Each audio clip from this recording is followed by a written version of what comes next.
just flicking the switch so that the millions of viewers can tune in online. That's live now. We're live. Everything, isn't it? Okay. So welcome then to Audit and Governance. Thanks for coming. For it. The first item on the agenda today is apologies. Do we have any apologies? Apologies from Councillor Wright. Assistant. Thank you. It can't be any more. Yeah. Item number 2 then is late item introduced by the chair. Unless I'm about to be told otherwise, I don't have any. Right, thank you. Item number 3 then, declarations of interest. Are there any? Either declare them now or at the time we discuss them. No. Good. Item number 4 then is to review the public and private minutes of the meeting on the 23rd of July 25. Everybody's had a copy. Councillor Kerr? I'm fine with them, but I just think from the point of view of the meeting, if we were wishing to discuss the private minutes, it would probably be better putting them at the end of the meeting rather than saying we want to discuss something in this. So, going to be told looking in the private minutes and that's good. Respond to that? Just to say that we put public and private minutes there, and you are allowed to approve them without going into private session. It's just if you had a query about them, we would give you that advice that we defer the decision on the private meeting to the end of the meeting. Private minutes. I've got one question on the private minutes. We'll do that at the end. That's really fun. Okay, yeah, we're going into private session anyway today. Yeah. We all happy then to note the record of the previous meeting? That query. Thank you. Item number 5 then.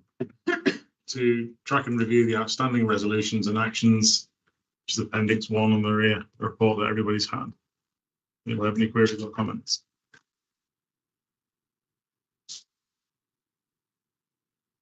Yes. Okay. Thanks, members. Item number 6 then is to note and receive a report from external audit. There you are. Yeah, welcome. Thank you. So you've got our progress report. Now, some of this messaging has been trailed a few times. We talked about the approach to rebuilding part of the rest of the audits and audit opinions.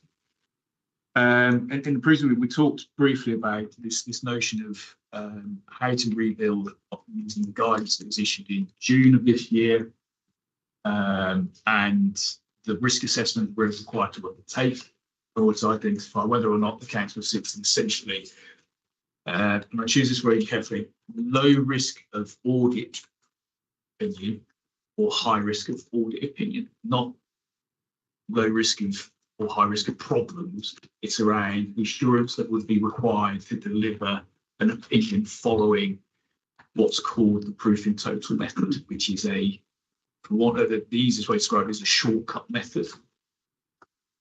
Now, given we've conducted that risk assessment, and we are going to take it through a peer review process to make sure that we're being fair and consistent. But the indications are that because of various factors, including the number of years that the disclaimed opinions go back, council sits in our high risk assessment. What that means is essentially the only route to getting to a call it unmodified but clean opinion is to do historic testing of all the years that's gone before. That's a lot of work. So our stand back point, there's a lot of work, and we're still waiting for further guidance to come out on to what extent that might. So there's still some guidance that we need to help us on that. Now, stand back position to ourselves is we stood back and said, okay, what does that mean in terms of the system as a whole, and how do we get the system as a whole? So all our 106 and the whole 400 and something other local authorities back on track. And we've developed a plan that would see us get to that point over a number of years.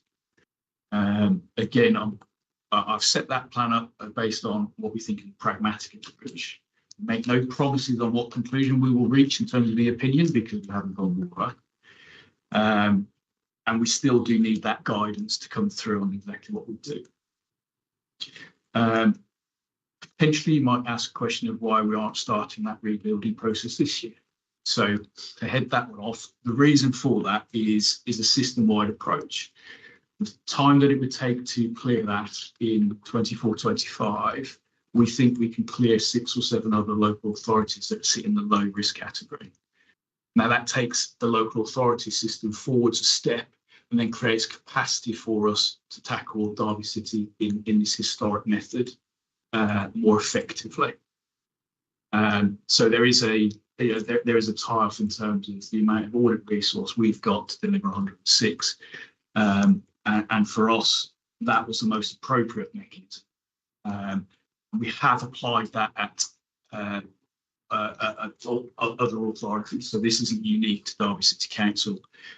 And again, I reflect back on the risk assessment. That is not a risk assessment. We think the financial reporting process is poor, or there are serious untoward consequences around that, untoward issues in terms of council readiness. It's high risk in terms of the volume of work. We wouldn't be able to get to a safe opinion without auditing 5 years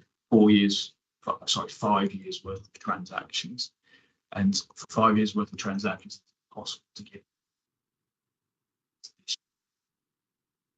That's a real synopsis of it. The other bit that is worth mentioning is we still complete our work on value for money arrangements. A draft report will come through in November. That draft report will cover aspects of financial sustainability, governance, and improving economy and efficiency and effectiveness.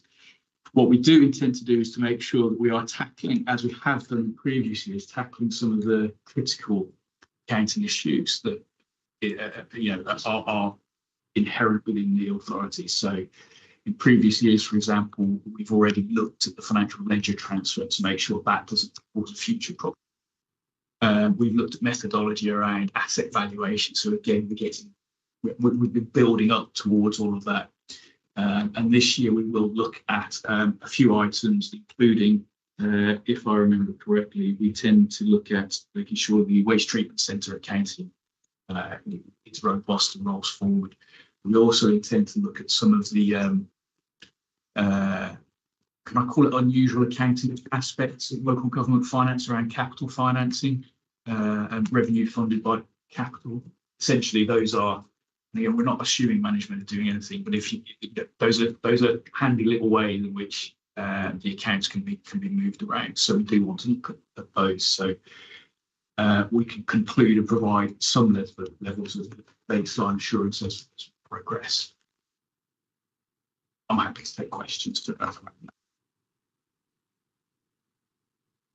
Right. Yeah, well, I think these guys are thumbs up for. Yes. Your unusual circumstances, the things you just outlined, that sort of thing. Are you saying there are such things, or you want to find out that there are such things? We just want to audit them to get. It's not that we think there's a problem. It's we know that those are quite fundamental pieces. Yeah. If you get them right now, we know we don't have to revisit. Right. Yeah. Nobody wants a horrible surprise that says, for example, and this is an example. Well, I would assume if there's a horrible surprise coming, Alison would have failed to tell you. But if there was a surprise coming, Alison would have told you already. Yeah. Yes. So we haven't been told. So it's it's for our assurance purposes, not for any direct. That's my point. It's for your purpose, assurance purposes, not for because you suspect an issue. Yes. Something on the backstop date. Is a date on which the accounts are supposed to be produced. Is that right? So the February date are the dates by which the audit opinion has to be issued. So how can you issue an audit opinion on 24/5 in February 25 when the sorry, year hasn't finished? That's a year later. Yeah, it's getting excited and confused. They're all a year out. Yes, they are. They need to roll forward next year. Yes. I was wondering, you would be extremely clever. If I had a time machine, extremely clever. yeah. Getting a full set of accounts out before the year end, and you'd audit them as well. So I thought it was a remarkable to bring. Yes, yes, that would be good. It'd be really good if you'd done that. My life would be a lot simpler. I think it's the first 2 years that are incorrect. I think the remainder are fine. Yeah, it's those years where February, where it says February 25 and February 26, quite clearly.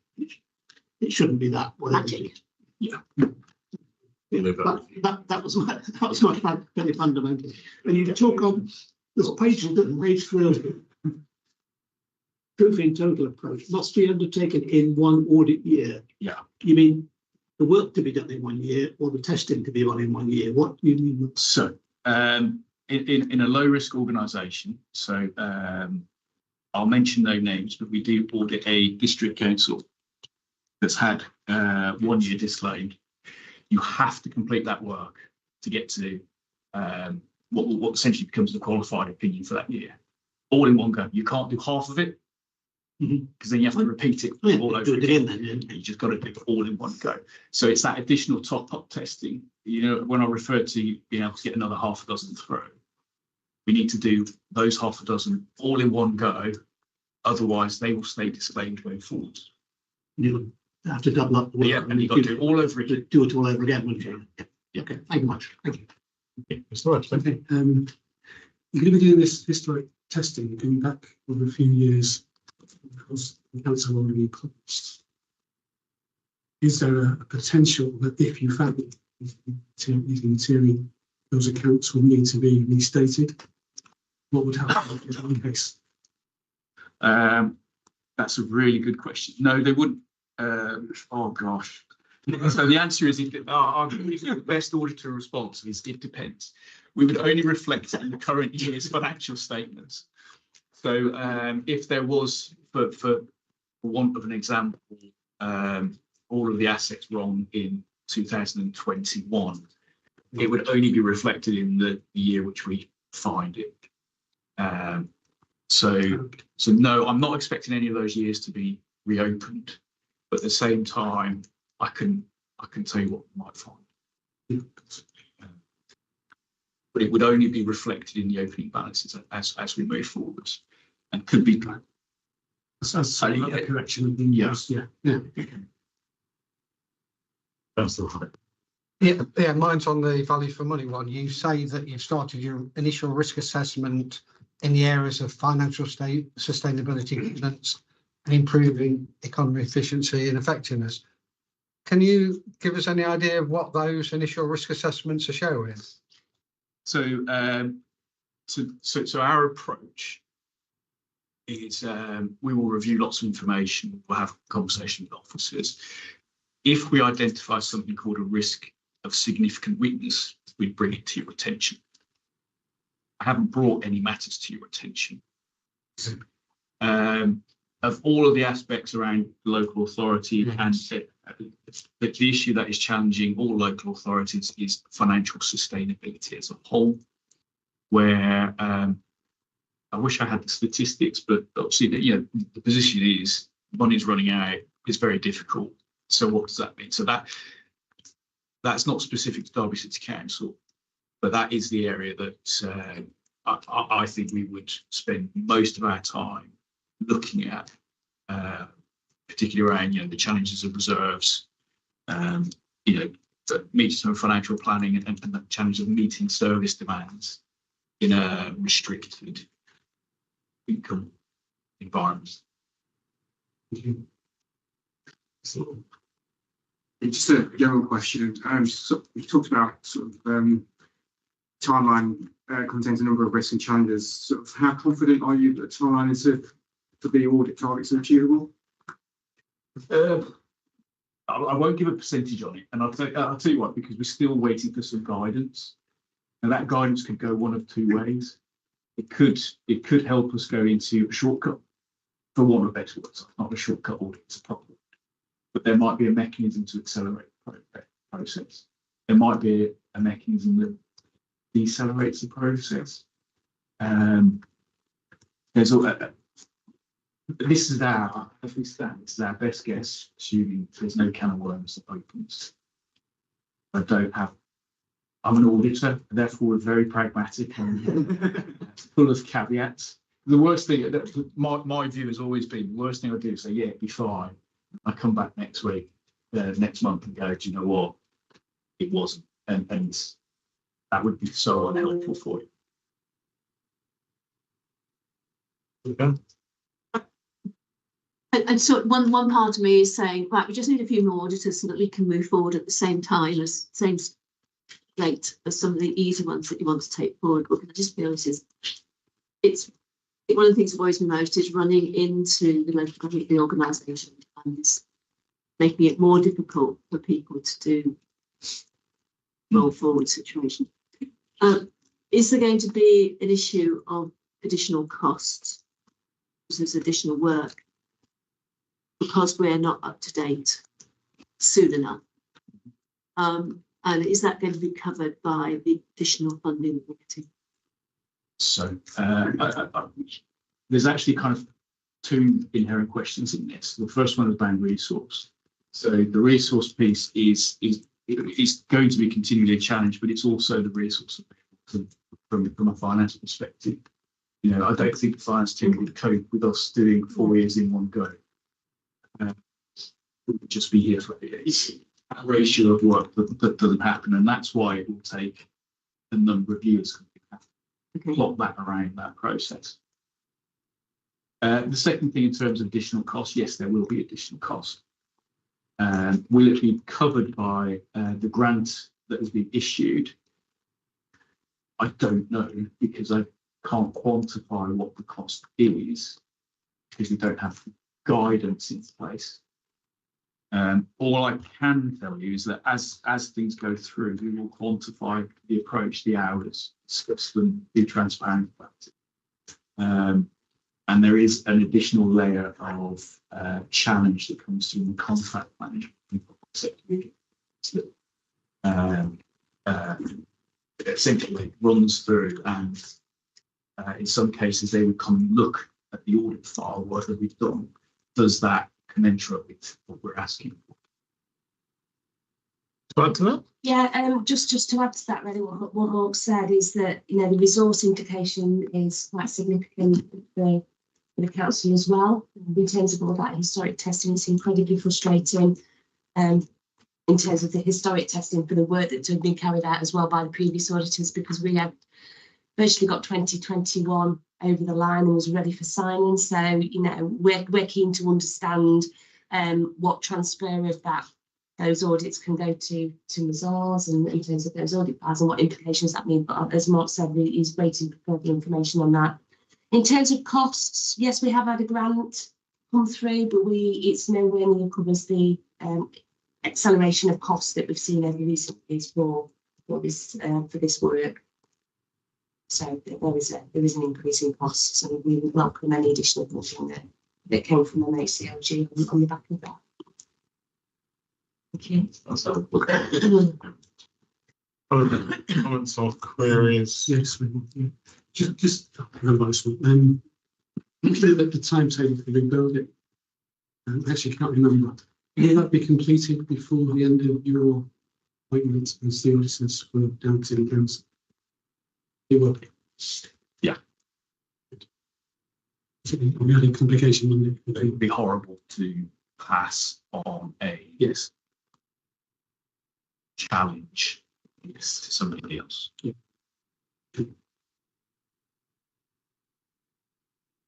If there are no more, more. Over. Just a minute. There's some sort of PSAA webinar tomorrow. Is that something to do with fees? Does anybody know that? I think it is that. There's a consultation out on the new scaling fees, yes. Yeah, so we might know a bit more about fees after tomorrow.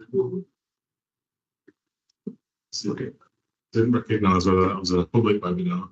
No, I don't think it is. I just came across it. I was just thinking Invites accepted by one officers and heads of And chair audits. Yes. Something like that. Look forward to it then.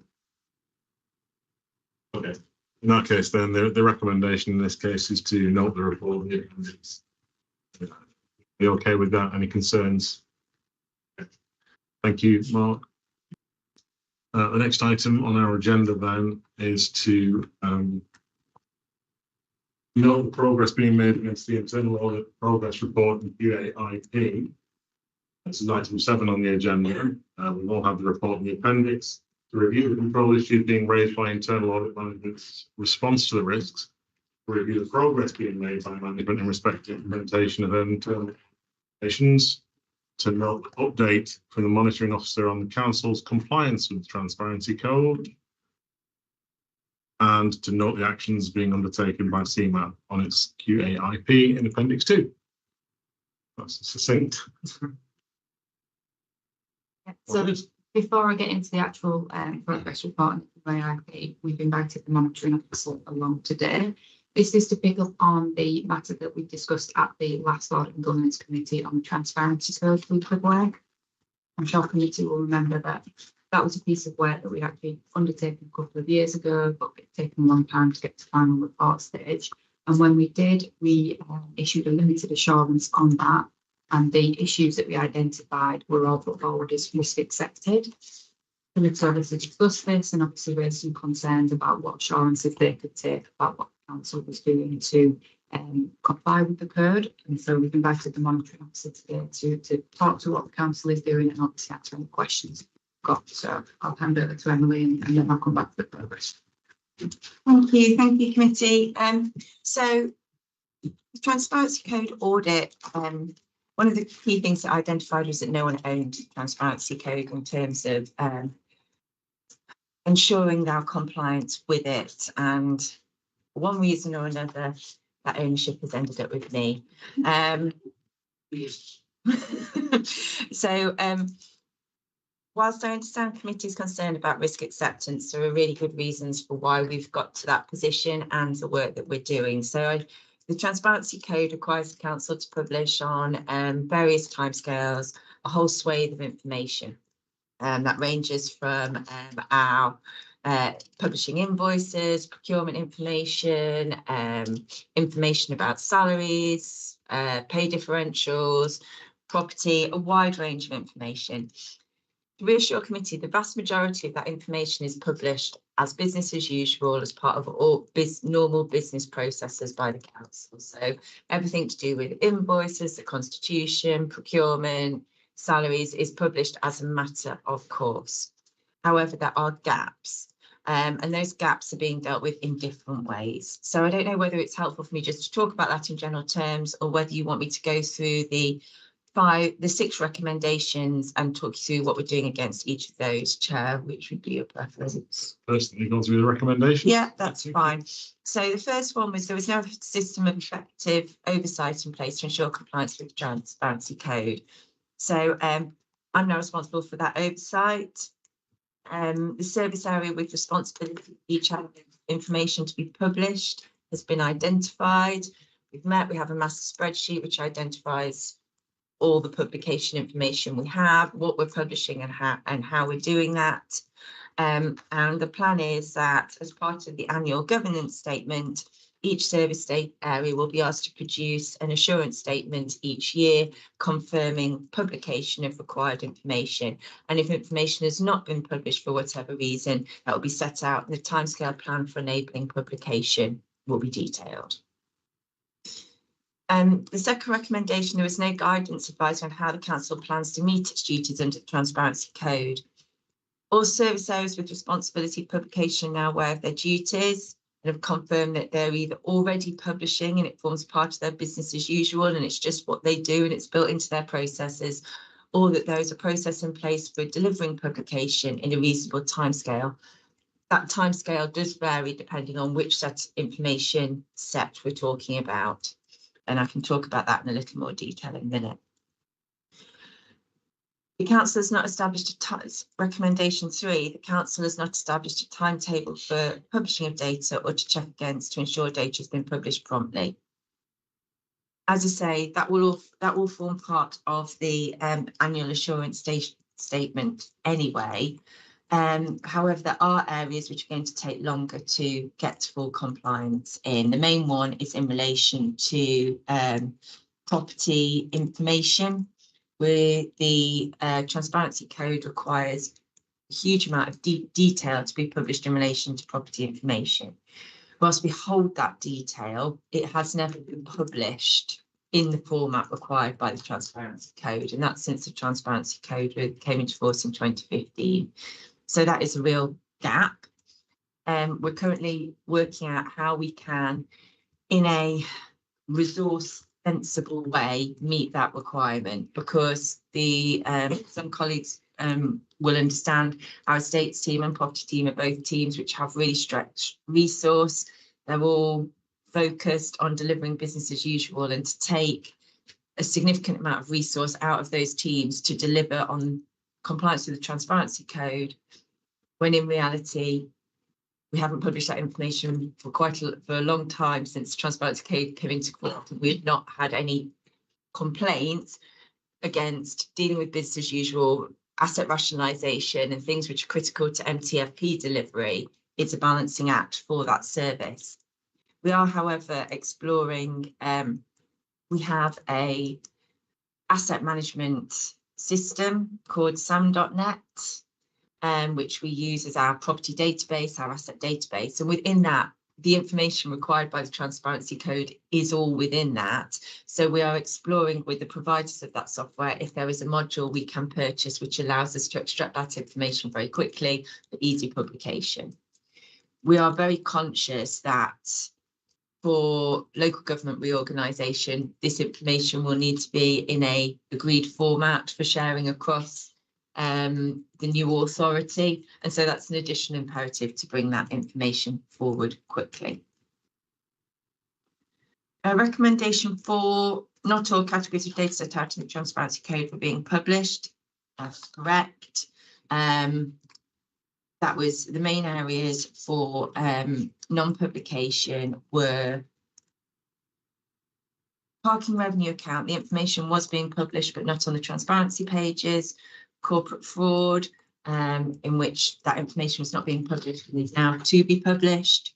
Property information, which I've just mentioned. The transparency code requires information to be published on grants awarded and received. The wording of the transparency code is really confusing on this, and there is no guidance provided by central government on what the different elements of grants that are listed in the transparency code refer to.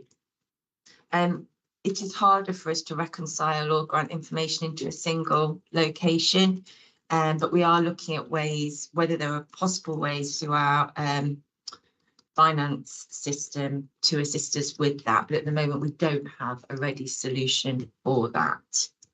We are working on it.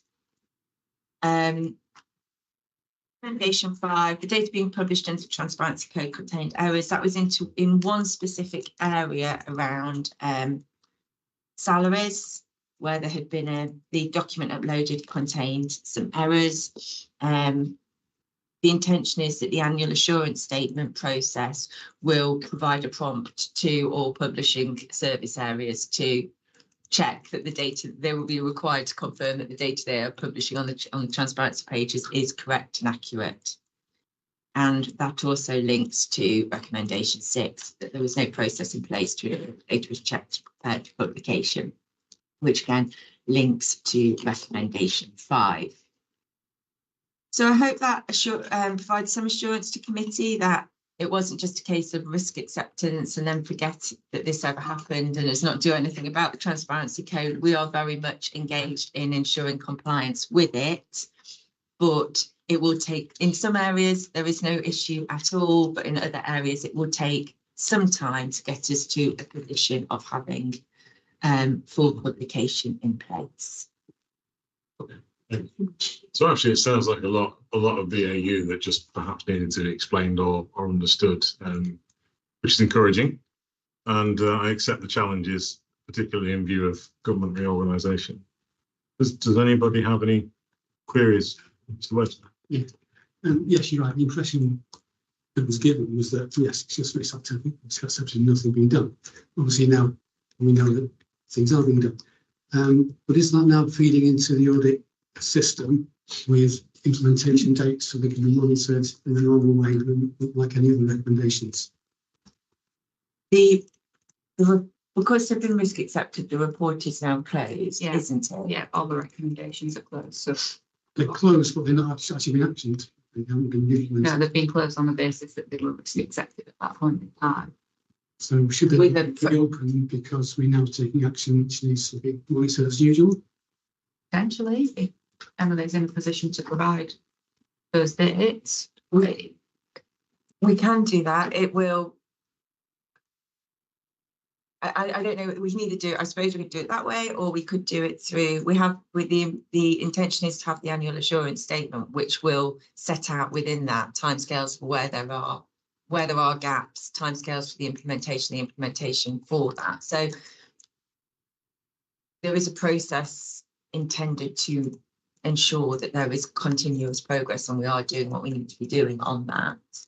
To be honest, Yeah. I'll be guided by audit more on the most appropriate way of dealing with that. I think my question is what will happen with those statements that will be being completed, and is there a way that we can get the assurance back through to committee? Sorry, you can't quite hear you. Sorry, I was saying what will happen with those statements that are being produced, and what will the mechanism be for being able to provide assurance with the committee if we are complying with the transparency code or we're taking actions to address those? Because if we've got a mechanism for getting that information through to committee in one way, shape or form, we don't necessarily need to have the process of following up recommendations in the usual way. That just feels like an unnecessary additional. I mean, perhaps it's a compromise position where that perhaps they are reopened, but the future clarity that we're looking for is the statement that will be published, and we can align the dates to the publication. So yeah. Oh, well, I was just going to offer an alternative suggestion, Chair. I know you take in a number of areas, you take an annual report, don't you? As an update, could compliance with transparency code just be an annual reporting to committee that you get each year, which shows you progress? Yeah, I mean, provided that's not duplication of work that's already going to go into the assurance statement. No, well, I would suggest timing of that report to follow on from receipt of assurance statements, and then that information could just simply would be how I would draw together the information to bring a report annually into committee. I think the logic's sound, the process is sound. So if we could perhaps diary on whatever the appropriate language is to diary that on for the publication of the statements or the report, plus a suitable amount of time for audit to absorb the results of those reports and revisit them then. We can work out the time on that. Yeah. That sounds good. Yeah. Any other queries or comments? Not in relation to this, but in relation to another element of the audit. I guess if we finish talking about the transparency code, we can move on to the rest of the QAIP. By all means, stay as a guest or don't. I will excuse myself. But thank you very much for your time, committee. Thank you for going. Yeah. Okay. What's your query? Do you want me to go through the progress report then? I'm covered in the report. Yeah. Go through the report then. Okay. Yeah. I'm just going to start off by pointing out there is a small typo on page 4 of the report. It does say that the committee with information on how audit assignments are progressing as at the 30th of September. That's clearly wrong. It was actually at the 11th of September. That is corrected the version that we published online. In there, so just wanted to acknowledge that up front. Clearly, we're still working through the audits from the previous financial year, and we're still obviously looking to complete the audits that we've committed to until 25-26 so far. And you can see on the tables on page 4 and 5 the progress on those individual assignments.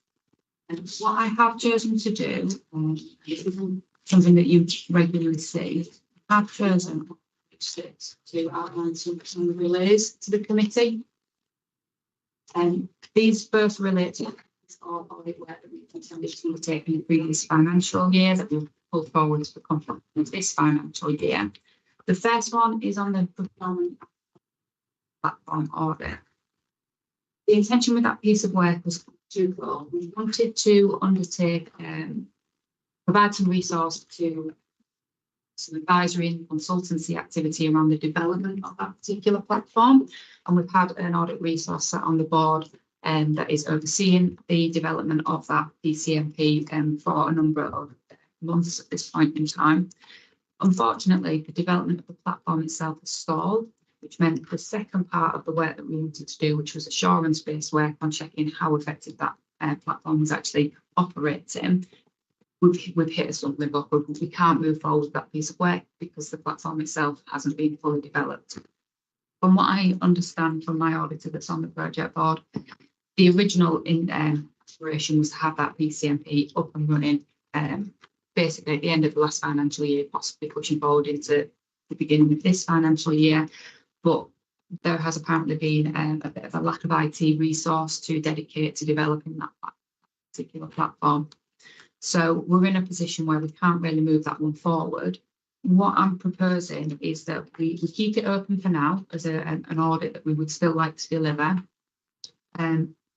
If we're in a position where towards the end of the financial year that platform still isn't up and running, I'd be proposing at that point closing off this job and then looking to introduce something down the line when it comes appropriate to actually pick up assurance-based piece of work to see if that platform is actually operational. But as it stands, I'm keeping it open because we've still got a part to play in that kind of consultancy and advisory role while that platform is potentially still being developed. I don't have a time frame for you for when they're thinking that will be done. Like I say, it's going to be hinging on getting the IT resource in place to help develop that platform. The second piece of work that I'm just highlighting for a planned delay is around housing standards. So we'd actually been approached in the previous financial year to provide some audit resource to look into the housing standards to make sure the council are obviously complying. And this is all in preparation for a series of inspections that the housing regulator had introduced.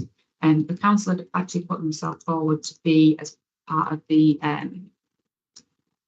pilot project for these inspections, but haven't been selected, but ultimately knew that there would be at some point the housing regulator coming in to undertake an inspection. So we've been approached to undertake this work, but nothing's actually progressed on it. And I've been in contact with the director on multiple occasions to try and get some traction on this piece of work. So what can we do to support you?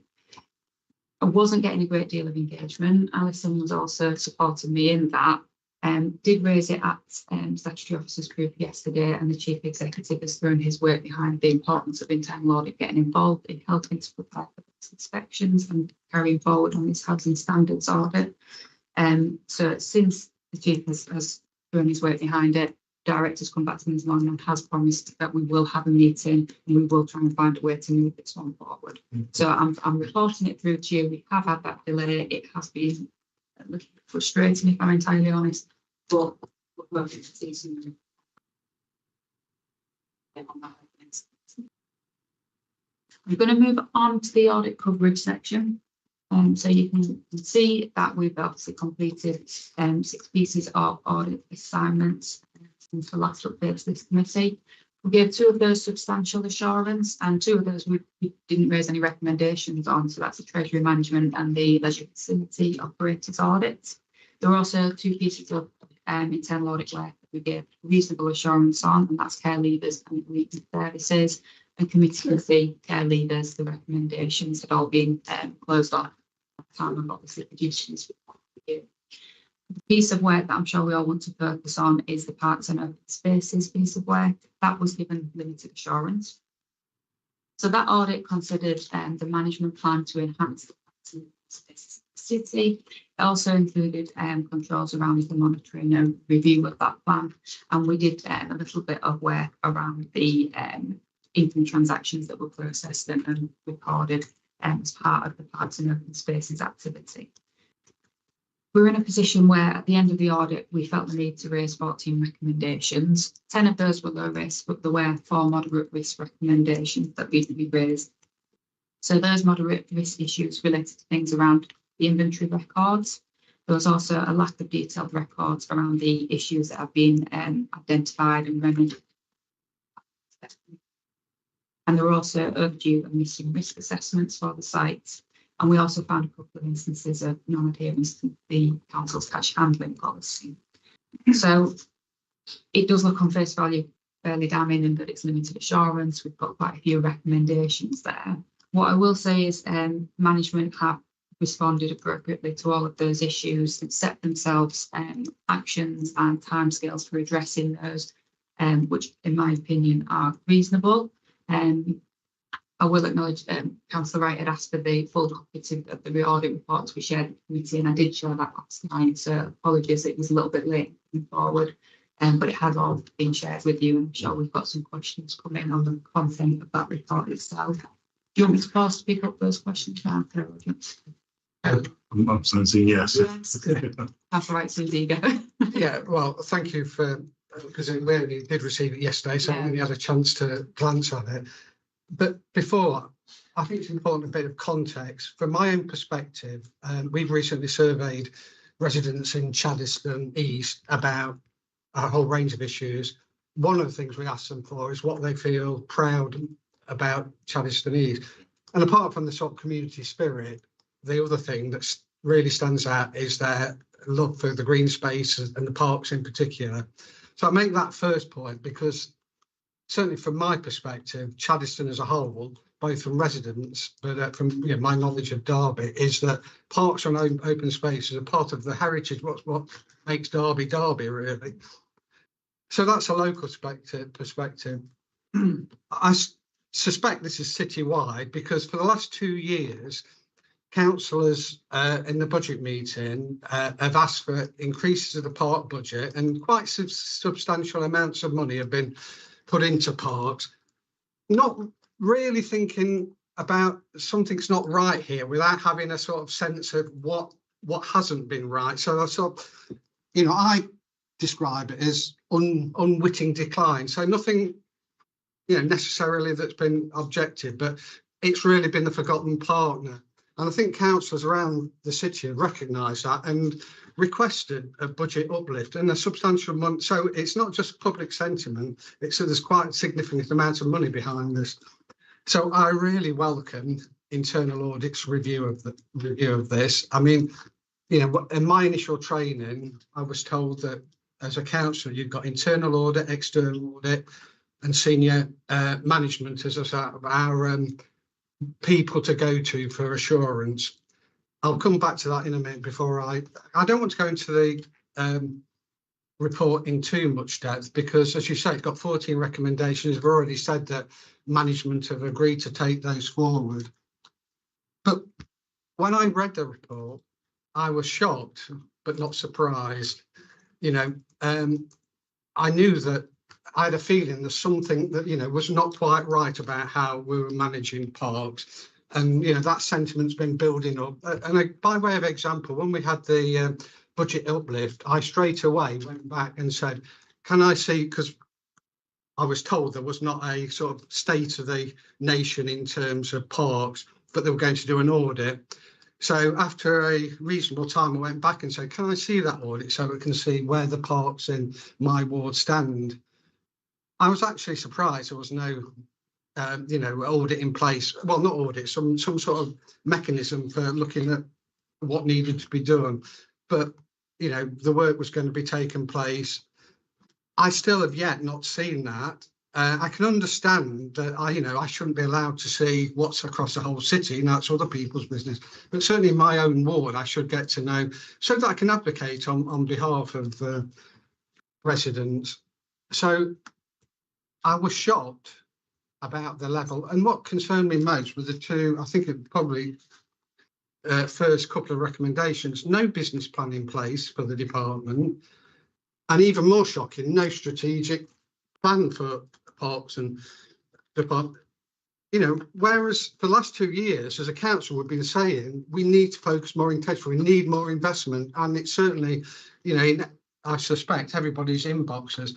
I do recognise, though, in the past 2 years, some investment has gone in, it's been spent, and it's not through lack of engagement and passion by people on, our own parks officer in Chaddeston, desperate to get, this work done and really keen. It sounds as though it's a failure of management. Now, the report in itself, it's not in the language I've just described it as, quite understandable because that's not the role. But when I suspect reading between the lines, there's a lot more to this than meets the eye. Those headline reports about no business plan and no strategic plan are enough concerns in themselves.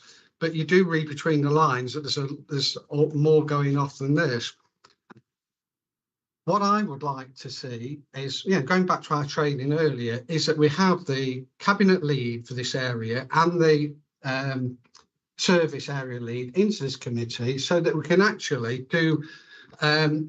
Now, I do appreciate the best place for this is scrutiny committee, but I suspect, we've had 2 years in terms of the chance to scrutinise it, and we are retrospective looking. Internal audit does respond to me, and we've got the ability to call in the relevant people. So I know the challenge is going to come back. We'll put it back to scrutiny, but I'm saying that because of this has been through the process for a couple of years, and we are at audit and governance committee, and I think there's issues of governance here as well. I don't think we've been let down by internal audit on this. I think you've done exactly what's been required, but I do think we've been let down by senior management, and I think in that case we need the cabinet member and the lead in here so we can actually ask them the questions why. Thank you. Go on, Louise. That's okay. Go ahead. I think you're completely right on this. That I think it's been a bit of a poor relation, and I think it's also one of the reasons why we haven't delivered on some of the sort of climate change things, which is also important. It's not seen as a priority for council, although for a significant number of the population of Derby, this is not really important. But my personal view is that yes, if overview and scrutiny wanted to look at it, that would be great. But I think that given that we're told that the parks management are picking this up with all seriousness, I think that we need to let them get on with that a bit, and maybe put it onto our forward plan to remind ourselves to look at it, to say, let's have a look at the plan that they have now written in some 12 months' time, and see if we're happy with that and happy with the rest. Yeah, well, on that, just 1 second. On that, I've noticed in the report, thanks for sending that most of the action dates in there are 26. We've got one action which is due now. The remainder of all the actions are due in March 26. So I agree with the principle that we ought to give a little bit of space and time, but perhaps only just beyond. Like 6 months. Yeah. Can I just ask why you feel overview and scrutiny is not the right place and you feel the audit committee is? The only reason that I'm saying that is that I think the scope might be narrowed a little bit much in this committee, and actually audit and scrutiny, overview and scrutiny would allow you then to bring in other aspects around where, for example, estates are with their programme and the parks programme, and bringing those together and getting a bigger bang for your money, or actually priorities of the MTFP and questions of me as well. And I just think overview and scrutiny would allow you to probably bring a wider scope to the conversation rather than just the narrow focus on the recommendations, which I think audit committee probably will focus on. Yeah, and I'm open to that, and I would be happy to go along and as an independent to actually put the case. I think my challenge back, and if that's the way the committee decides to do it, then I'm perfectly fine with that.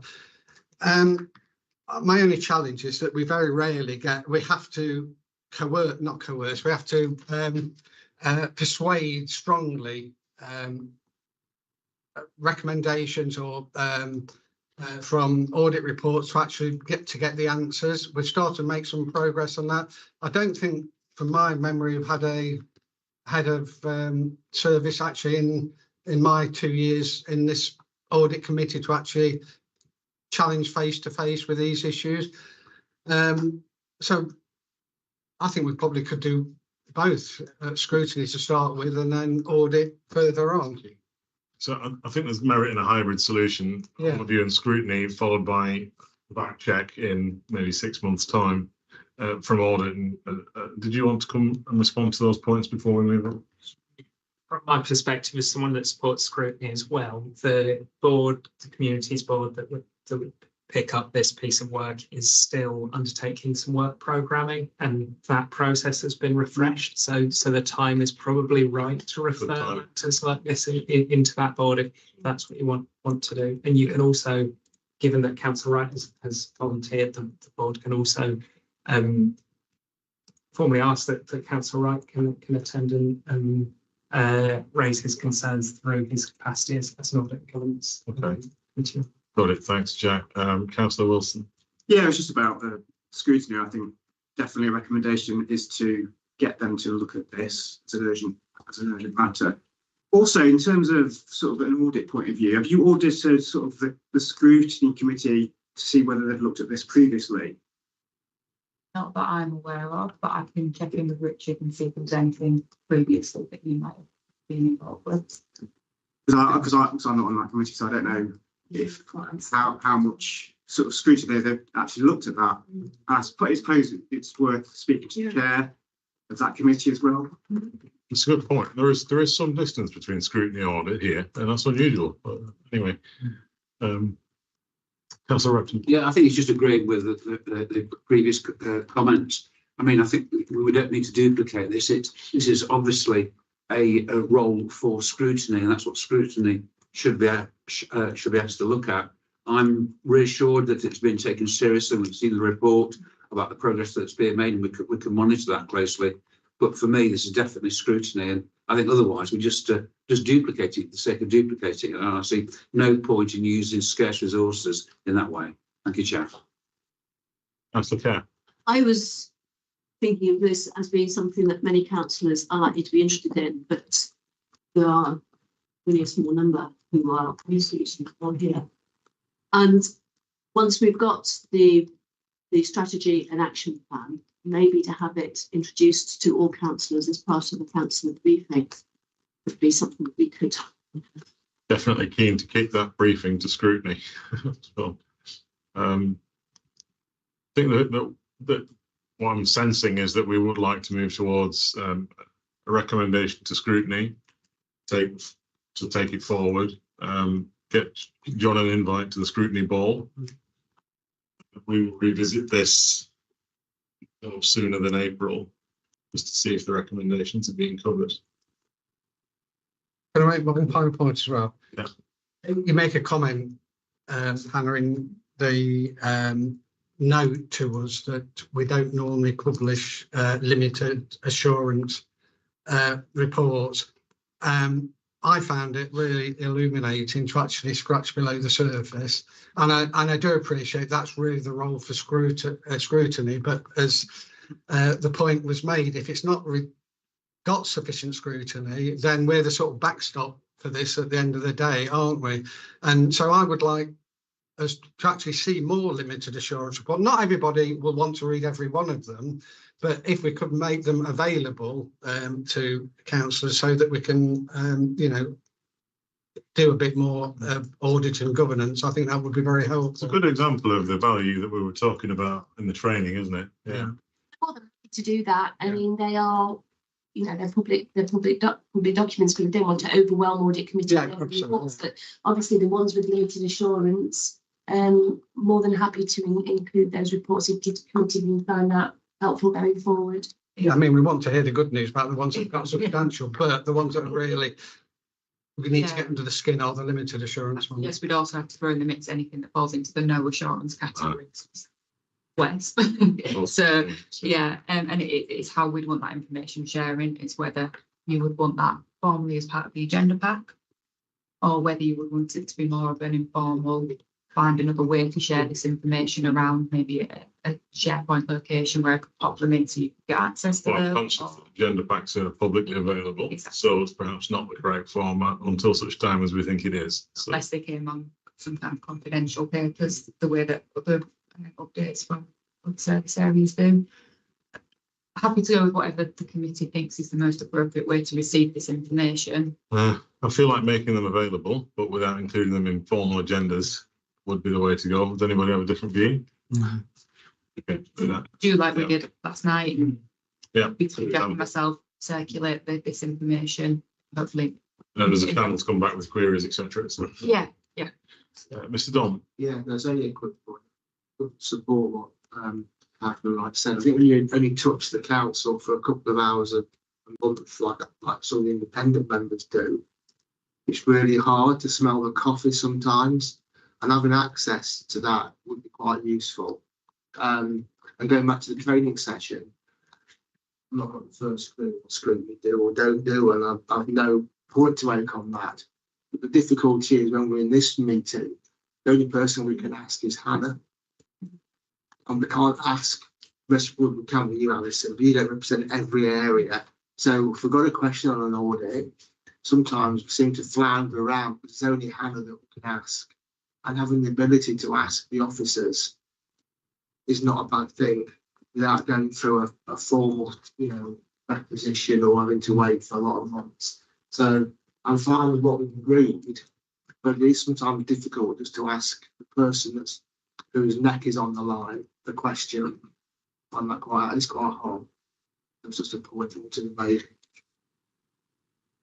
Maybe just something to throw out on those, those audits where we have got limited or no assurance in terms of delivery of the recommendations, like Hannah's just done, that an officer comes to do that and commit at that point in time. I mean, Emily's been today to give you an update, but if you wanted that earlier in terms of their, assurance around their recommendations and their response times to that, because I know you've got issues around the response times to the maybe that's something we could. I think that's a really good idea. I mean, hopefully we shouldn't get many limited ones.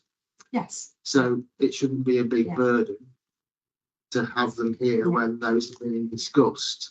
If it becomes a big burden, we've got bigger issues to fry, I think.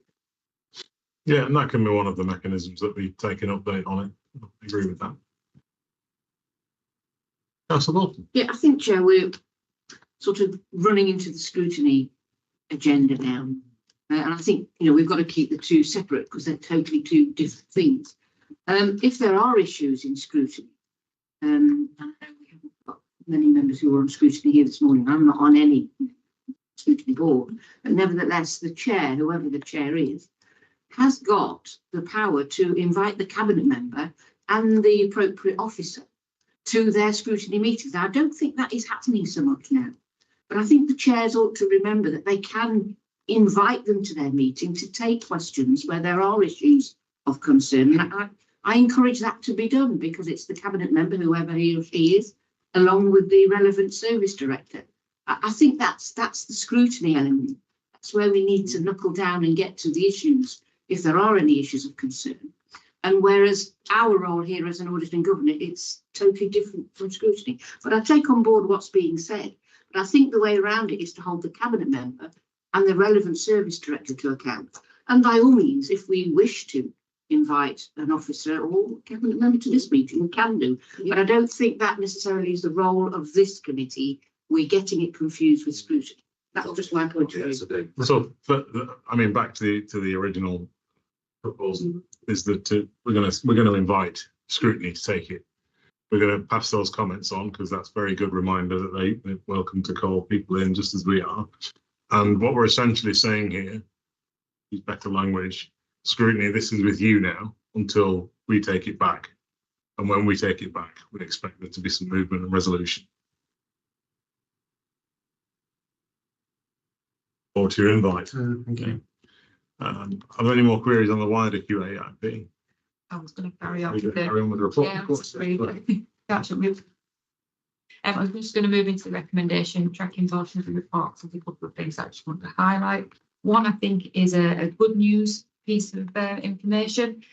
Since my last update to this committee in July, we've actually managed to close off 48 recommendations, which I think is fantastic. And I think there's a number of things that we can attribute to that. So obviously we've introduced K10. We've asked directors to take direct ownership of their recommendations, which they are now doing. We've had the support of the chief executive and 151 officer to deliver the message about the importance of the audit recommendations. And then obviously the work of this committee in meeting with the directorates and emphasising the importance of these are important recommendations. You need to be taking the actions. You need to be engaging with internal audit. And I think a combination of those things has helped to see quite a chunky number of recommendations being closed off in that period of time.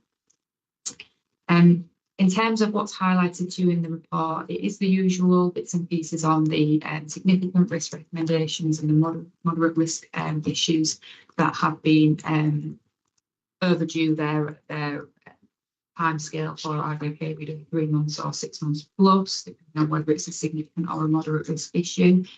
We haven't introduced any new recommendations into that section, which again could be an indicator of good news. There's nothing that's aged up. It suggests that actions are being taken on a more timely basis.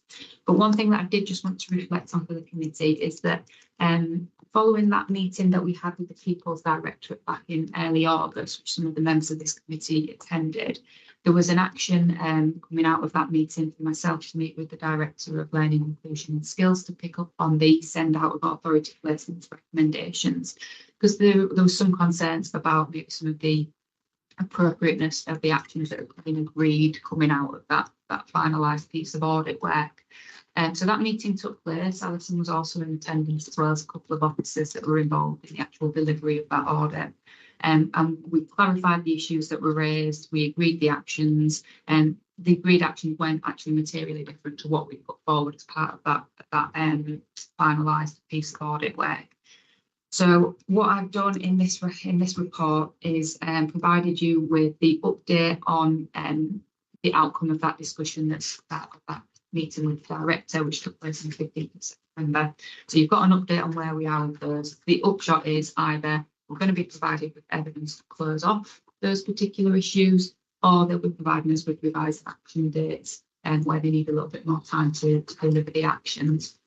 I've started to receive a little bit of the evidence coming through. I haven't yet got the information about revised action dates. So obviously, we'll be pushing for that information to be able to provide committee with that at the next meeting. I have taken the unusual decision as well of not just listing the moderate risk recommendations for that particular audit, which are on pages 24 to 25, but I've also included the low risk recommendations there on pages 28 to 30. It's unusual. We wouldn't usually give you all the detail of the low risk ones, but I thought, given the interest in these recommendations and discussion type, you'd want to know what those were about as well. So that information is included in the report. On the actual progress report, the last section is about the risk accepted recommendations. I've highlighted the 2 risk accepted recommendations in the period. One was on management of school exclusions, and then the other one was on pest control. Both were low risk issues, and the scenario is that originally when we were finalising the pieces of where management had aspiration to take actions, and then when we've come to do the follow-up activity, they said actually we've reassessed our stance. We actually think we're comfortable with the level of risk, and therefore we're not intended to take the actions moving forward. So we've closed those off as risk accepted, and obviously I'm just bringing that for your information. So that's everything on the progress report. I'll quickly pick up on the QUIP side of things as well, because obviously that's included as part of this agenda item. There was a request from this committee about further information being included in the QUIP updates that we give. So we've added in a couple of additional columns. One for status and updated positions, so you know where we are compared to the previous update we've given to you. And we've also included that target date completion, because again, that's something committee had asked us to see. And the other request that had come forward from the committee is seeing this information more regularly, so coming along with the progress report every time we bring them. So obviously, this is my first attempt to do that, and I will continue to do that moving forward. And again, the QUIP itself comes to you for information purposes. The actual monitoring oversight of these actions sits with the CMAP operational group, as Richard obviously explained to you this morning at his training. And so those were the two reports. Obviously, take any questions we might have on those. Do you have any questions, comments? Councillor Kerr? There's several points that I'll just get through and mention.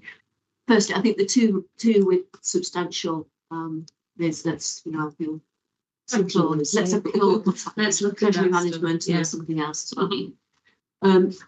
In terms of the care leavers, and again, care leavers, I've implemented everything, which is really nice to see. But why did it take 6 months to get from the time of doing the audit in February 25 before we see it? Why is that taking so long to get here? There was two parts to this piece of work. So some was done in that February 25, and then we had to do a little bit of further work down the line. So it was the case of closing off the work that we were doing.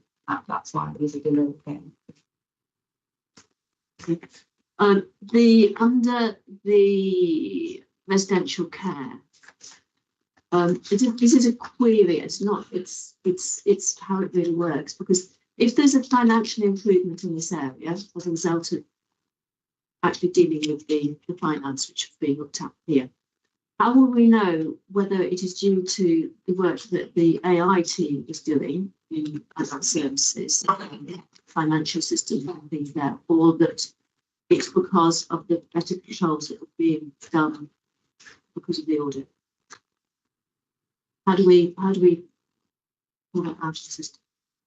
Because that might be, I don't want, yes, we're doing lots of work on AI, but I don't want AI to get all the credit if it's actually because it's internal audits, identification of issues that has given us the benefit.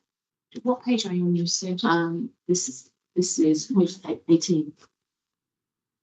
It's in relation to These are the significant risk recommendations. It's you know, there's work going on to enable accurate debt reports to be produced. You know, the whole invoicing debt process.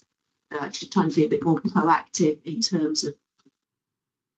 Yeah, it will be a combination of both of those things. I think the AI has played a significant part in that, but also there's also, you know, reviews of processes and systems, and refocusing that's contributed to that progress. And I think it's a combination of both. And it's how we pull that apart. That I just feel that from a management perspective, I don't want people to go off down either route if it's both of them. It's actually working together that's been the benefit. It's just as a question. I'm not sure it's supposed to answer here. In the compliance with statutory functions, moderate risk 11, which is on page 22.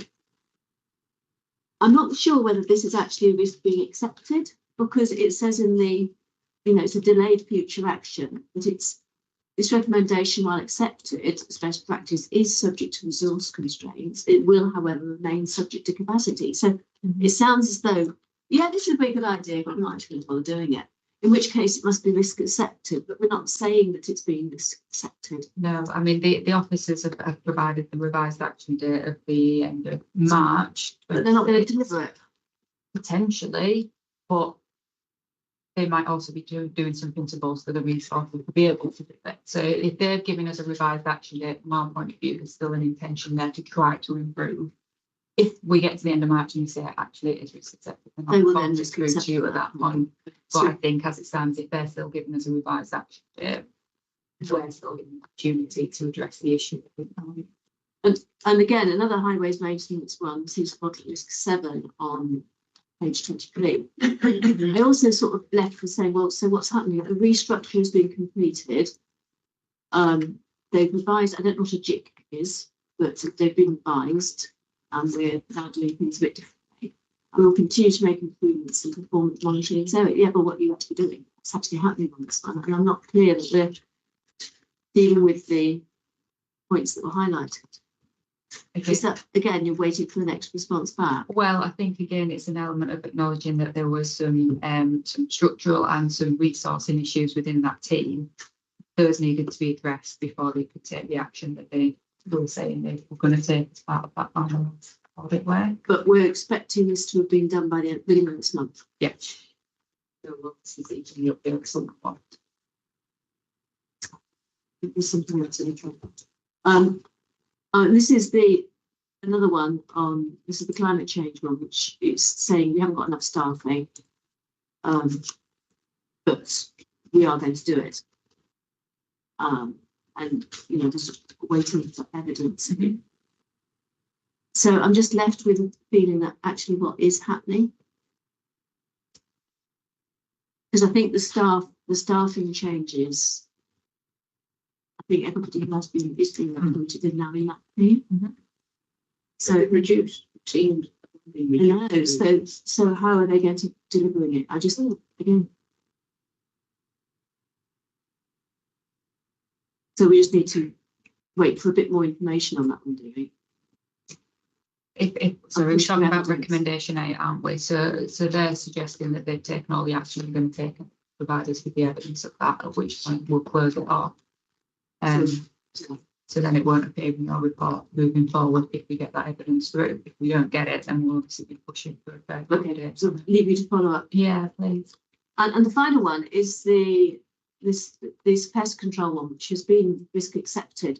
But I feel slightly that risk accepting it is not really what should have happened. And what I wrote as a note was that, could we be doing some check on usage on an annual basis, looking for trends in usage against workload? And maybe that's happening already, but it might be re-expressing rather than looking job by job, because these are professionals, trained people. But we should be looking at a trend, because if there's, one bad basket, we'd like to know. So is that something that would happen automatically as part of board assessments by managing the team? I don't think I've got the answer to that question. We could look to get an update from the relevant officers if you would like more information on that. But what do others think? Is that an expansion of scope? I mean, it's not something we generally look to do, but if you have a problem with a particular issue being risk accepted, we do have the option to go back and say, we need more information from you on this, and we could potentially ask them to either provide a paper or come in to speak to you about that particular issue. We can reject the risk accept. Well, I think to do the specifics that are in that recommendation is quite onerous, and it would take up additional frontline time and deliver less performance. And it's an income stream for the council, which we don't really want to make ourselves less efficient about. But so that's why I was suggesting that we could do it as a rolling performance, because if we know which people have used which products and they've put into their vans, and they know how many jobs they've gone through, then there should be some statistics that you could pull out their workloads, and if there's somebody who's an outlier, or it changes from one year to the next and the workload's the same, then I'm trying to think through the mechanics of that, having it as a rolling item.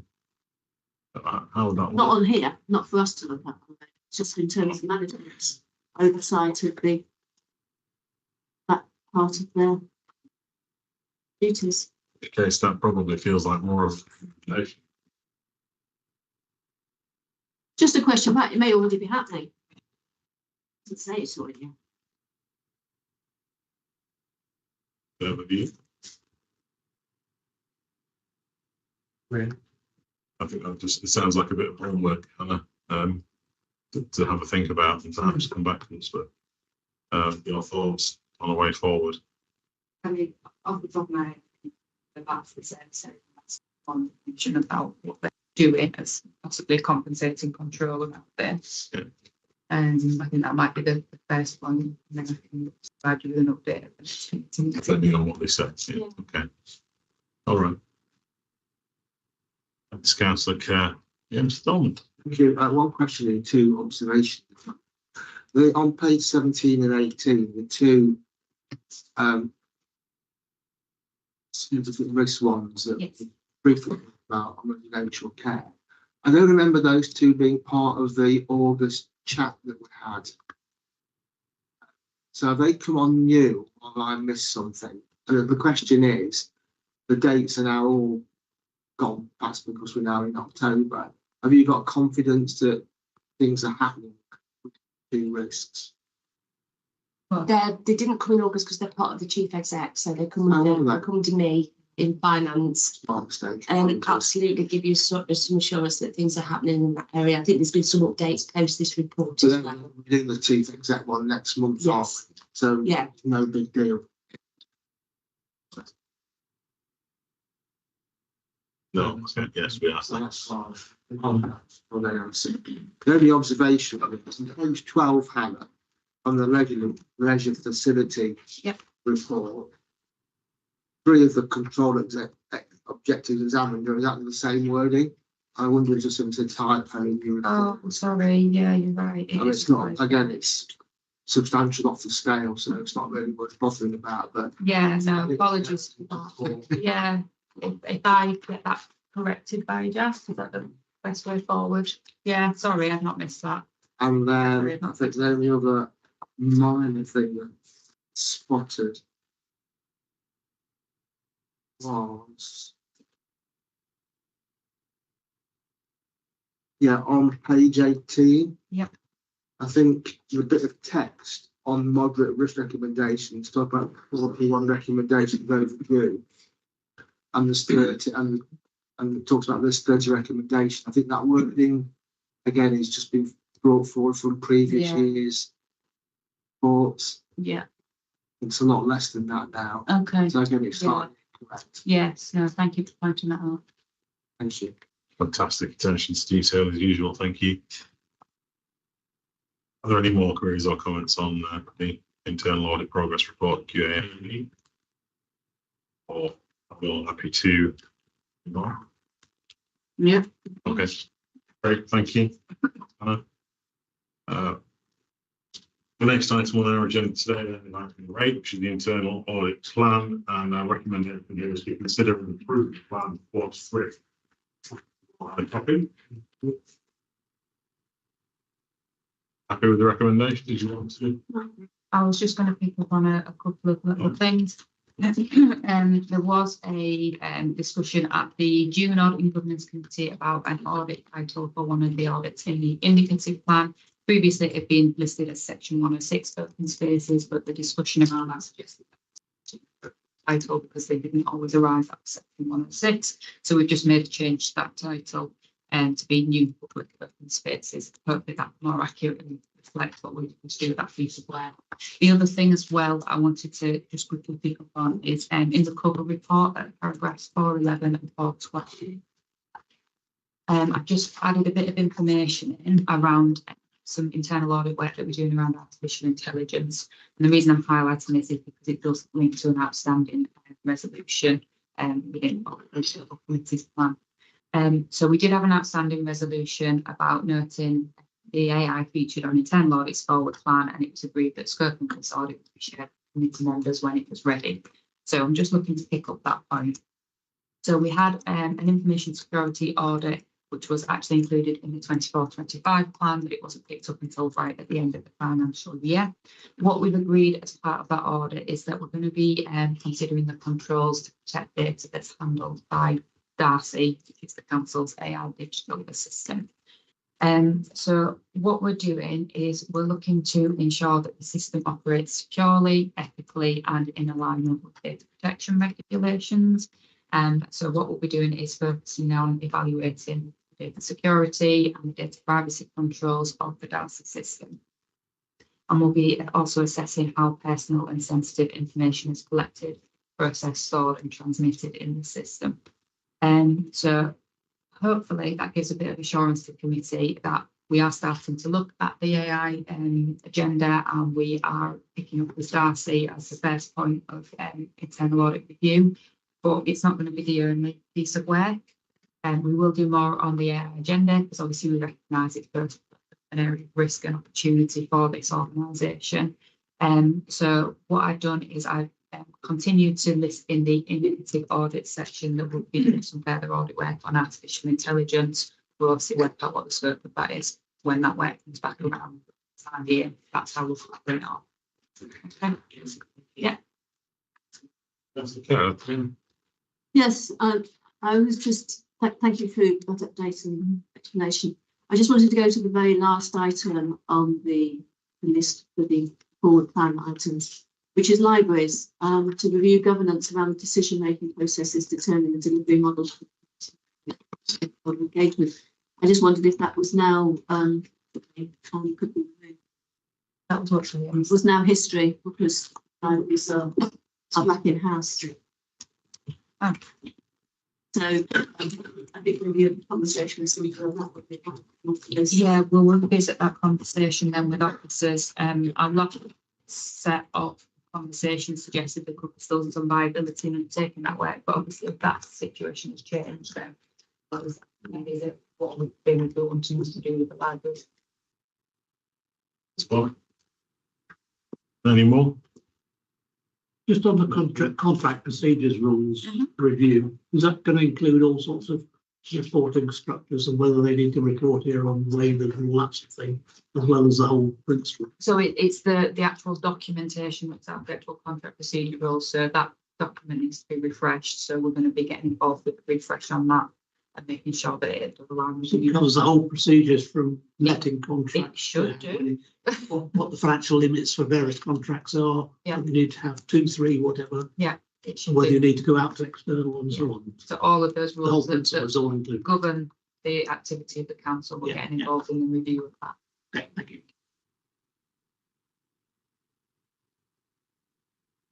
Okay, if there are no more queries and comments, then we shall note the update. Thank you, Hannah.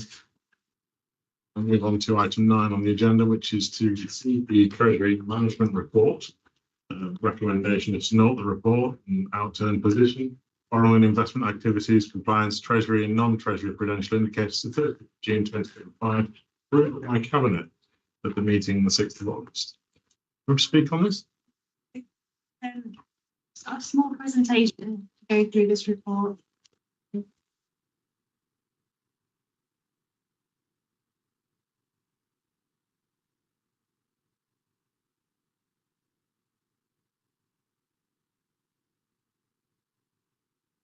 Length or size, because it's that small I can't see it. It's just coming up now. Thank you. Next slide, Monica. So this is a brief presentation to update the committee on the key points on the Treasury and Management Quarter 1 report, which was approved at August Cabinet. Please refer to the report for full details. As at Quarter 1, the Bank of England base rate was at about 4.25%. Since then, we've seen a further drop post Quarter 1, and the rate was reduced to 4% in August. It's remained steady since then. While in close, our TM advisors are predicting one more rate reduction before the end of the year. Next slide, please. As of 30th of June, Treasury is forecasting a balanced budget position, which includes a forecast use of reserve of 1.9 million. This is from the Treasury Management and Use of Reserve. Treasury reserve is used to manage any ebbs, flows and slippage within committed schemes. The reserve is fully committed to support planned borrowing for current capital programme plans. Next slide, please. So as at Quarter 1, all political indicators and limits in line with the CITCA's guidance have been adhered to. All but one Treasury management activity undertaken to the end of the quarter complied with principles in the Treasury Management Code and our internal Treasury Management Strategy. Just go to the next slide, please. Now, there's a typo error that's been highlighted this morning on the report and on the slide this morning. So this should say maximum instead of we have reached the minimum. It should be we have reached the maximum. Okay, thank you. So investment limits within the council's main banking provider laws were breached during the first quarter on one occasion. We breached the maximum limit for funds to be held by the council's banking provider. This was due to a capital receipt arriving into the bank account too late in the day to meet deposit deadlines for our investment.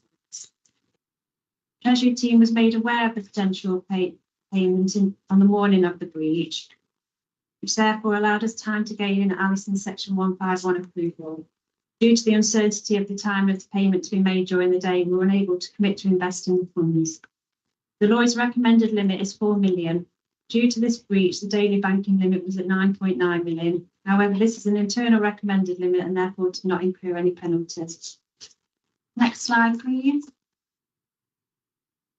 This slide provides the investment balances held per counterparty. The council holds invested funds representing income received in advance of expenditure plus balances and reserves held. During Quarter 1, the council's daily investment balance ranged between 52 million and 113 million. This range is due to timing difference between income and expenditure, and as at Quarter 1, the balance was 66.4 million. Next slide, please. This slide provides an overall position of the council's debt at the end of the quarter. This is the actual position and does not include any further planned borrowing in the year. Borrowing debt at the end of the quarter was 529 million, which was made up of 472 million long-term borrowing and 57 million of short-term borrowing. This is a 50 million reduction post-outturn position due to the repayment of short-term loans within that quarter. The other liabilities of 91 million are made up of PFI and transferred debt lines with liabilities, and therefore total debt stood at 620.5 million at the end of the quarter. Next slide, please. This slide shows that the debt limits are well within the operational boundary and authorised limits, we have complied with this indicator. So basically on this one, we have quite that low actual debt limits. It's because we're using internal resources in the first instance to avoid any unnecessary borrowing when we've got cash flow balances are quite good. And the next slide, please. So following from that, the council is in an under-borrowed position, and as at 30th of June, the under-borrowed position is 197 million. Again, this is due to using internal resources in previous years to temporarily fund cash flow for capital schemes originally financed with borrowings. The advantage of using internal resources include a reduction in interest costs that would have incurred if we had taken out borrowing and the flexibility on the timing of loans. The under-borrowed position is the difference between the loans capital financing requirement of 818 million and the outstanding debt of 578 million. The loans CFR includes planned capital programme schemes supported by borrowing. That's the end of the presentation. So I was happy to take any questions from that. As I said, it was very brief, but there wasn't much activity this time. Really? Does anyone have any questions? Councillor Kerr? Yes, I'm working off the report, not the presentation. So on page 7, there is the report on the Treasury investment activity. And the penultimate line says total interest earned on deposits stroke investments. And for 2005, that is £3 million. And the first quarter, we have on table 7 on the following page, 4.40, there is types of investment and directly owned investment properties. And I wondered whether that included Derby Homes' shops, which obviously counts. As far as I'm aware, it doesn't. So it doesn't include that. No, okay, because they've recently had some work done on them, and the same question would be true. In terms of if we are putting in improvements to our investment property, and we've spent, I don't know, £100,000 on removing something or whatever it might be, would that be deducted from the return on the investment? Would we see it in that table? No need. Yeah, I can follow up on it. But if you spent some money on it, the investment value once it be revalued, will hopefully account for that. And the value would go up. Okay. And the other question is in terms of our assets, the sort of £60 million of investment that we have. Does that include schools balances and HRA balances? Yeah, it's the whole of the council's cash flow. So it's everything we're managing. Yes. Because that's not. I just think that's £66 million, whatever it is, of money that's not spent. But it isn't. You can't spend it. A lot of it's You can't spend it tomorrow. No, it's not. That's where you're coming from. I can see that. It. Even I can see that. Because if that money hadn't been in there, I'd be asking where it was. Thank you. Anyone else? Just, Alison, the PFI liabilities and things, is there any merit, or is it possible, either practically possible or financially possible, to buy out any of these PFI projects? Is it a reasonable thing to do, or has it been looked into? Is it? I mean, we have looked at our advisors keep quite close on this one, don't they, in terms of looking at what the future liabilities are. It's not something that is worthwhile doing, and a lot of them are coming up to the end of the contract anyway. Yeah. So the work that we're doing is around, affordability and ensuring that we've got adequate resources to be able to get to the end of the contract. Actually, I know the police. Probably something earlier on we probably could. Yeah, I got at least bought one of those, but it was a fairly small one, so it was fairly small. Financially, it made sense to keep replay it rather than to keep kicking and chugging away with another 20 years with the thing. The investment benchmarking figure on page 7, thing about weighted average maturity. The similar in local authorities is, so that's other unitaries, presumably. Yes, so this is private. The other unitaries figure is so way off. I think it's You're looking because, at about 3 years, aren't you? yeah, I think it's because when rates were probably lower, they fixed into more longer term investments, whereas we've not had that cash flow ability to do that because we're in a planned borrowing need. So we can only really invest our cash flow overnight at the moment. Is that so? That's the reason you're thinking, because I think they so. did that. Yeah, I can ask Guarding Close for a bit more. I'm just intrigued because it's a lot. I say we're so out of line, but we're so different. It's not out of line in the bad sense. We're so different from the average. It's really looks a bit odd, almost like a typo. But I'm sure it's not. Yeah, I think it is because they've gone into long term investments. I can clarify. I'm just intrigued. That's all. Yeah. Thanks, Ellie. Any more? Okay, in which case, if there are no objections, we'll note the report and move on to item 10 of our agenda today, which is the Audit and Governance Committee work programme. 6 recommendations is to review the work programme and to agree to rearrange the schedule for Wednesday, 28th January, Wednesday, 28th February, to provide maximum flexibility to sign off on accounts, which seems reasonable. Just make paragraph 4. Yeah. You think, or are you being polite? Got it. Yeah. Thank you. Yeah. Mr. Dolman. Yeah, I'm looking at it again. I wonder whether it's worth keeping both of them. The reason I say that is that in January, we were due to form a working party to collaboratively our self-assessment and how useful we are back in March. So if that's now shifted to February, there's no way that working party will be formed and put that for March, which means it'll be June. And then it's another year, the can's kicked down the road again before we do this. What training we really need, how effective are we? So we could bring the working party perhaps forward to before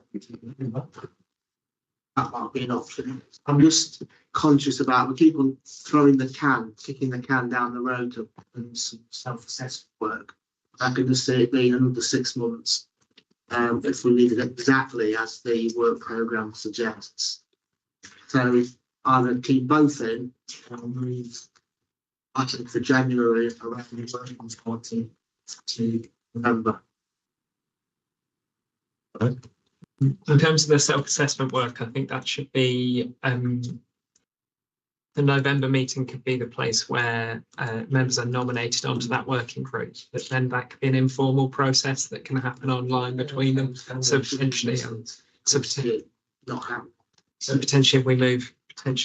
we might recommend putting that onto the meeting and then work through December and January to bring the self-assessment report. Makes sense. Yeah. Thank you. On the work programme itself then, any queries or comments? Councillor Kerr? It's a presentational comment because I think we've done all the things we said we were going to do.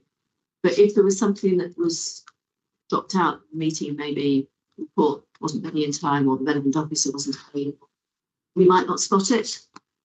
And therefore, if we had some way of highlighting when something has been done, maybe changing the dot to a tick on the sheet, that might mean that we're monitoring ourselves more effectively.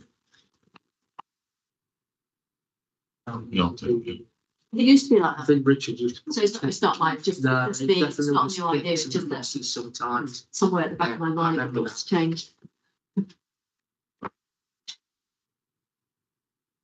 No more comments, we can accept that and as noted. And move on to item, can I just check, item 11 and 14 here, same, are we having a discussion in committee and out of committee? So, to clarify, these are reports which take place that have a public facing report and then an appendix in private. And so the request is that the committee receives the public presentation first for both items and then consider the exempt information in private session. Okay, great. Everybody clear on what we're doing then? Yep. All right, let's do it then. So item number 11 is the annual update on the adequacy of insurance arrangements, and the recommendation is to note the report. This is the public report. Welcome. Thank you, Chair. Morning, members. Yeah, I'm standing in for my insurance manager today, who unfortunately can't be here. So bear with me. If I can, I've got all the information you will need at my fingertips. But yeah, I'm here because you might recall, those of you who were coming to last year, that a similar report on the adequacy of insurance cover was provided to committee. And one of the recommendations that followed then was that the report should come back on an annual basis, so you can be satisfied on a year-to-year basis that adequate cover remains in place against all the council's insurable lines. So I'm going to assume that all members have read the report, so I'm not going to necessarily go through it paragraph by paragraph, other than to draw out hopefully a few key highlights from it, which are that in terms of the shift comparing this year to last year, we've seen again an 11.86% premium increase across the portfolio of 7 insurance policies we have. That mirrors the previous year's increase, which at the time was 12.4%. And also worth highlighting that the staffing structure remains unchanged, with 5 officers in the insurance team, 1 manager, 2 insurance and risk officers, and 2 claims handlers. The only change between this year and last year is that while last year we had a number of vacant posts, as of this year, all posts are filled. The last of the 5 being filled in June of this year. So it took some time to get the right caliber of candidate, but we're really happy with those who we have in post currently and satisfied that, as I hope you'll see as I present the rest of the report, they're doing an excellent job. The roles they've been employed within. Other highlights to note is that we now claims manage in-house all claims up to a value of £10,000. That represents about 75 to 80% of the volume, overall volume of claims which we get. Discussions will be taking place as a part of the retender process, which I'll come to in a bit, to move that threshold up to £25,000. The £25,000 threshold will bring in 95% of all claims made against the council. So that it's really the last 5% that tend to be greater than 25,000 when an individual makes a claim against the council. The intention, therefore, is that we will handle all the chaff and we'll send out all the quality stuff to the insurers, just the 5% stuff. That in itself hopefully should help to bring premiums down in subsequent years. What I can also tell you is that in the 18 months or so since we've been handling claims in-house, there has been no occasion where the insurer has had to step in, either because we mismanaged it or misunderstood or misapplied or not necessarily administered the claim in the way they otherwise would. They do snap inspections to just at random, they'll randomly select a handful of cases when we have our quarterly reviews, and they've been entirely satisfied that the way in which those claims have been handled is entirely the same as their own in-house team have. So they have no concerns. And I think that's a good further assurance for you here today. So we continue to self-insure on our key lines, mainly liability and property, up to a value of £100,000. What do I mean by that? By that, I mean that effectively, up to that value of £100,000, no claim goes out to the insurance. We just deal with it ourselves and we pick up the liabilities. If we did send it out, if a claim came in at £80,000 and we sent it out to the insurers on the basis that there's a liability there, they'd probably charge their own admin and handling fees on top of that anyway, which would mean the cost of the council would be more than £80,000, which is pretty certain to be recovered. Previously highlighted, we are gearing up for a full retender of the entire insurance portfolio in December of this year. And we have begun the work to gather together all the information that's required to inform that process. You might have noted that a number of waivers of insurance policies have come through maybe the last one or two sessions of this committee. That has happened because in discussions with the broker, as we've geared up towards the full retender process, the advice from them has been that it makes more sense to align the terminal dates of all our existing cover so everything goes out as one. They say doing it that way is more likely to generate better value for money for us than having 3 or 4 end this year and then tender another pack next time around. So will likely get better value for money doing it that way.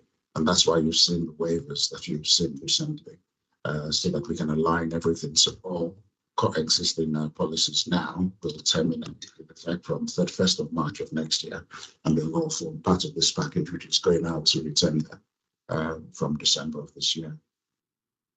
And those really are the key highlights, as I say, Chair. I'm not intending to take you through the report unless you want me to particularly. But the recommendation, as you say, Chair, is to note the report. I'm happy to take any questions.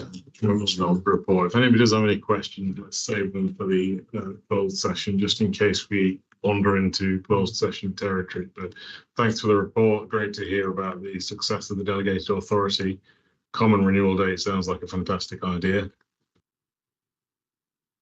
What else comes up in the? I'm not going to make a comment about the £300,000 tax bill from the local authority to central government. Right. In that case, let's move on to item number 12. Which is also 9. That's the report. This is open session.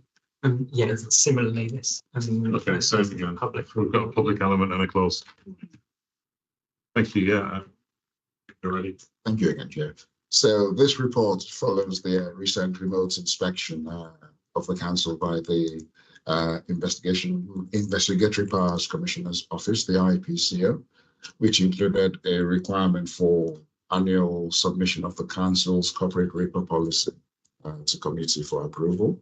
There were a number of recommendations that follows the remote inspection. And as you'll see as I go through the rest of the report, all of those, barring presenting the reports, their policy to you today, have been addressed.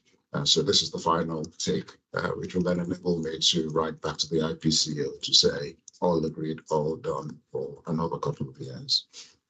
So that's the primary purpose behind the report, to comply with that recommendation. But it's also an opportunity to provide you all with an update to committee on the outcome of the inspection, which took place in August of this year, which I referred to. Similar to the preceding reports I've just presented, don't intend necessarily to go through it in its entirety, other than pulling out some key points, one of which is at paragraph 4.1 of the report itself, which is just a reminder of the scope of the council's permitted repo activity under the 2000 Act. As a local authority, our ability to use repo is significantly restricted when you compare it to the police and other statutory enforcement agencies. So, for example, where there are, I believe, 7 different grounds for triggering repo, local authorities can only use one of the grounds, which is the prevention and detection of crime. We can't use any of the other powers in there. But paragraph 4.1 just sets out what that scope is for you. And also just draw out as well paragraph 4.2, which sets out the underlying basis for the UK government's introduction of the Regulation of Investigatory Powers Act in 2000. which fundamentally was to plug a human rights gap, out which this act hadn't been put in place. If the safeguards which it presents had not been put in place, then regulatory activity, investigative activity would effectively have amounted to a breach of human rights. And that's why this act is in place to ensure that doesn't happen. The Act has a requirement for all bodies who utilize RIPA powers to have a policy in place. The policy is effectively an in-house user guide to support officers in ensuring that they stay compliant with the legislation, that they stay compliant with the codes of practice which support the legislation for the three activities which we can undertake, which are surveillance, covert use of human intelligence sources, and acquisition of communications data. And that latter one, the acquisition of communications data, that itself has got a standalone guide. As you can imagine, in 2025, a lot of activity takes place on the internet. What you might find is that prior to the COVID year, actually, prior to 2020, it wasn't unusual to see a handful of RIP applications being made. But of course, we were all in our houses for 14 months or something like that, save for the criminals who were carrying out investigations against. The internet is a very, very rich source of intelligence material. And that's what that last bit is about, how you access information off the internet or through other communications means in a compliant way. And that's why that additional guide is there to support officers to do that as well, properly and compliant.